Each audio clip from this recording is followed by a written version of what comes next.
दोस्तों आज के इस वीडियो में हम आपके BSc second year fourth semester botany के यूनिट 5 इथनोबॉटनी से जुड़े हुए एमसीक्यू सॉल्व करेंगे। और ये ऐसे एमसीक्यू है जो कि प्रीवियस ईयर आपके एग्ज़ाम में आए हुए हैं और आपके आने वाले एग्ज़ाम के लिए बहुत ही इंपॉर्टेंट है।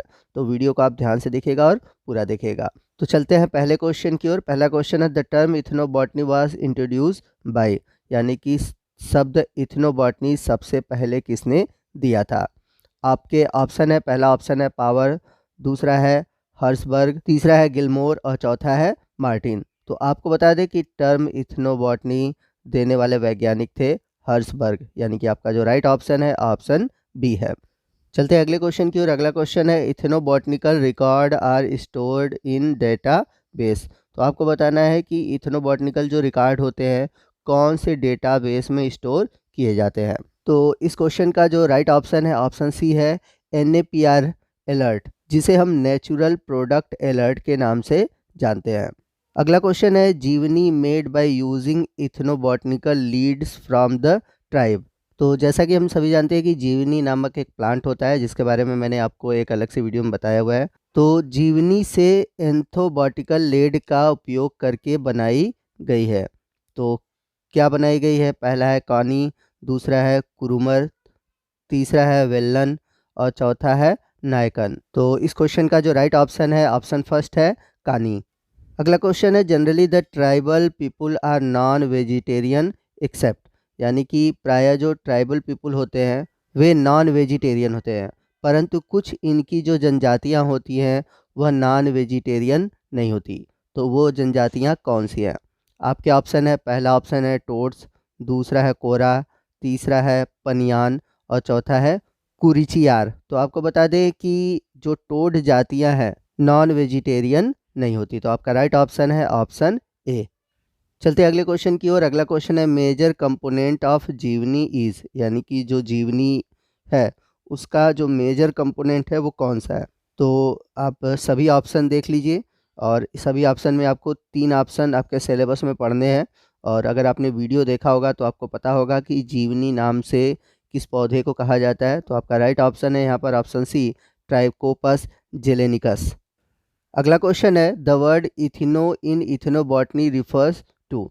तो जो इथनोबॉटनी शब्द है तो इस शब्द में जो इथिनो है इसका मतलब क्या है।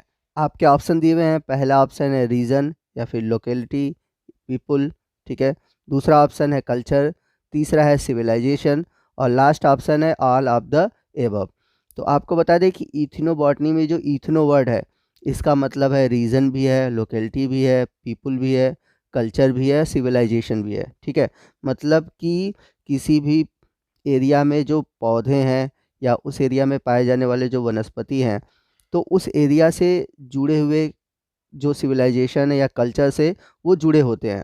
तो इस वर्ड को ही हम बोलते हैं इथिनोबॉटनी, यानी कि किसी भी लोकेलिटी से पौधे का जुड़ना ही कहलाता है इथिनोबॉटनी। तो इथिनो का मतलब एक तरह से है लोकेलिटी या कल्चर या फिर सिविलाइजेशन। तो आपका राइट ऑप्शन है यहाँ पर option D, all of the above.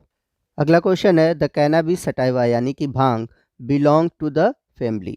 तो आपको बताना है कि जो भांग है जिसका बॉटनिकल नेम है कैनाबिस सटाइवा वह किस फैमिली से संबंधित है। आपके ऑप्शन है, पहला ऑप्शन है पेपरवेरेसी, दूसरा है कैनाबिएसी, तीसरा है सोलेनेसी और लास्ट है फेबिएसी। तो आपको बता दें कि कैनाबिस सटाइवा का जो फैमिली है वो है कैनाबिएसी। तो आपका जो राइट ऑप्शन है ऑप्शन बी है। अगला क्वेश्चन है, the study of medical plant is called, यानी कि यदि हम मेडिसिनल प्लांट के बारे में स्टडी करते हैं तो वह किसके अंतर्गत आता है। आपके ऑप्शन है, पहला ऑप्शन है फार्मा ब्रायोलॉजी, दूसरा है फार्मा माइकोलॉजी, तीसरा है फार्मेकोलॉजी और लास्ट है फार्माकोग्नोसी। तो सिंपल सा क्वेश्चन है, आपको इसका आंसर हमें कमेंट करके बताना है। तो क्वेश्चन नंबर 33 का आंसर क्या होगा आप हमें कमेंट करके बताएंगे। अगला क्वेश्चन है, the first alkaloid isolated in 1803 by Friedrich Adam was, यानी कि फेडरिक एडम द्वारा सन 1803 में सबसे पहला आइसोलेट किया गया यानी कि अलग किया गया एल्केलॉइड्स कौन सा है। आपके ऑप्शन है, पहला ऑप्शन है निकोटीन, दूसरा है मॉर्फिन, तीसरा है कोडीन और लास्ट है एफेड्रिन। तो आपको बता दें कि फ्रेडरिक एडम द्वारा 1803 में सबसे पहले आइसोलेट किया गया एल्कलॉइड्स था मॉर्फिन। तो आपका राइट ऑप्शन है ऑप्शन बी। चलते हैं अगले क्वेश्चन की ओर। अगला क्वेश्चन है the science dealing the relation of plant with different tribal original society is called. तो यहाँ पर आपको बताना है कि विज्ञान की वह शाखा जो कि पौधे और उसके जनजातीय जो सोसाइटी है उससे जुड़ा होता है, उस विज्ञान को हम क्या कहते हैं। आपके ऑप्शन है, पहला ऑप्शन है इथिनोबॉटनी, दूसरा है इकोनॉमिक बॉटनी, तीसरा है इकोलॉजी और लास्ट है एंथ्रोपोलॉजी। तो जैसा कि मैंने पीछे आपको बताया था कि किसी भी एरिया में पाया जाने वाला जो पौधा है तो वो अपने लोकेलिटी से जुड़ा होता है, उसे हम कहते हैं इथिनोबॉटनी। तो इस क्वेश्चन का जो राइट ऑप्शन है ऑप्शन ए है। अगला क्वेश्चन है who is known as father of ethnobotany, यानी कि इथिनोबॉटनी के जनक किसे कहते हैं।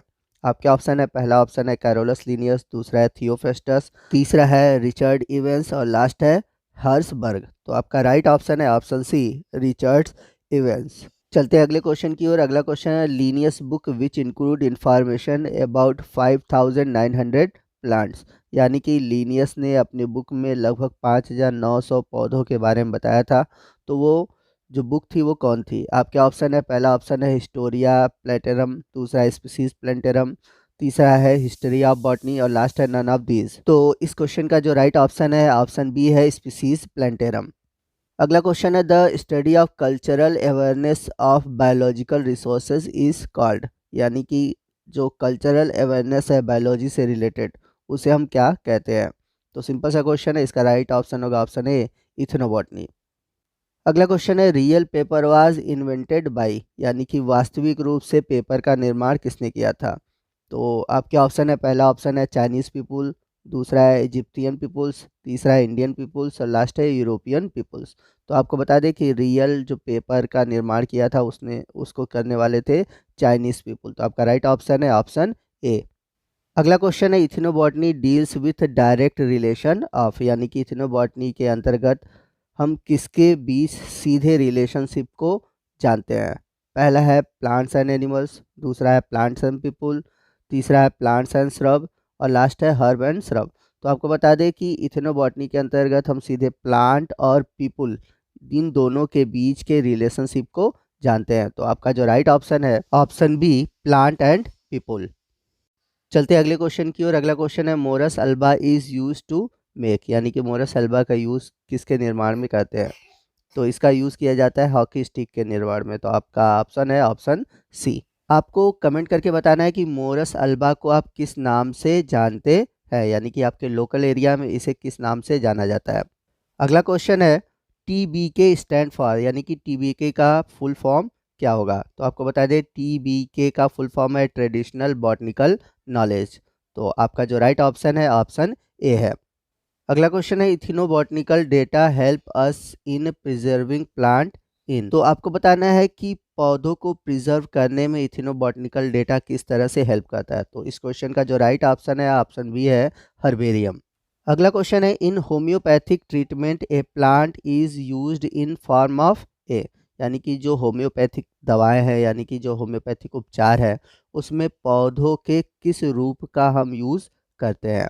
आपके ऑप्शन है, पहला ऑप्शन है प्लांट एक्सट्रैक्ट, यानी कि पौधों से निकलने वाले एक्सट्रैक्ट, दूसरा है प्लांट पार्ट, तीसरा है होल होल प्लांट और लास्ट है बायो एक्टिव कंस्टिट्यूएंट। तो आपको बता दें कि होम्योपैथिक उपचार में पौधों के एक्सट्रैक्ट का यूज़ किया जाता है। तो आपका राइट ऑप्शन है ऑप्शन ए। इसी तरह का अगला क्वेश्चन है in herbal treatment a plant used in a form of a, यानी कि जो हर्बल यानी कि जो औषधि उपचार है उसमें पौधे का हम किस तरह का यूज़ करते हैं। तो हम प्लांट पार्ट को यूज़ करते हैं, तो इसलिए हमारा जो राइट ऑप्शन है यहाँ पर ऑप्शन बी है।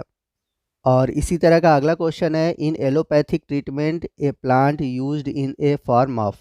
तो जो एलोपैथिक दवाएं हैं यानी कि जो जिसे हम अंग्रेजी दवाओं के नाम से जानते हैं उसमें हम पौधों के किस पार्ट का यूज़ करते हैं। तो आपको बता दें कि इसमें हम बायो एक्टिव कंस्टिट्यूएंट का यूज़ करते हैं। तो हमारा राइट ऑप्शन है ऑप्शन डी। तो दोस्तों इसी के साथ हमारा एथिनोबॉटनी से जुड़ा हुआ MCQ समाप्त होता है। आई होप आपको सभी क्वेश्चन अच्छे से समझ में आ गए होंगे। फिर भी अगर कोई डाउट है तो आप हमसे कमेंट करके पूछ सकते हैं। वीडियो अच्छा लगा हो तो वीडियो को लाइक और शेयर करना मत भूलिएगा। तो मिलते हैं अगले वीडियो में अगले टॉपिक के साथ, तब तक के लिए जय हिंद, जय भारत।